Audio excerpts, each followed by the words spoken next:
అంగస్తంభన గురించి నేను భయపడాలా? చూడు బాబు, ఇది మీరొక్కరే కాదు, ఎంతోమంది 95% అబ్బాయిల మదిలో ఉండే ఒక క్వశ్చన్ ఏదైనా ఉంటుందా?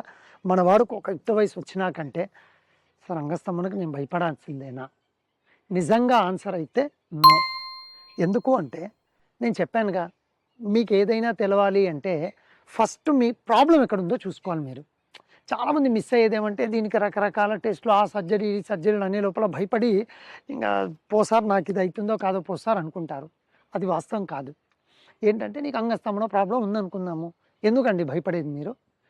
మనకు హార్మోనల్ ప్రాబ్లం ఉందా, లేదు వాస్కులర్ ఇష్యూ ఉందా, ఇవన్నీ లేవు. మీ పార్ట్నర్ ప్రిఫరెన్స్ ఎక్కువ ఉండడం వల్ల మీ ఫీలింగ్ అది వచ్చి మీరు అంగస్తంభన గురించి భయపడుతున్నారా? అంటే మీ ప్రాబ్లం ఎక్కడుందో ఫస్ట్ మీరు తెలుసుకోగలిగితే ఖచ్చితంగా అంగస్తంభన గురించి మీరు భయపడాల్సిన అవసరమే ఉండదు. సో మీరు ఖచ్చితంగా మీ అంగస్తంభనకి ఇప్పటికీ మీ భయం ఉంటే మీరు ఒకసారి మన క్లినిక్ వచ్చారంటే చిన్నపాటి టెస్టు, చిన్నపాటి పెద్దపాటి ఆన్సర్ అది.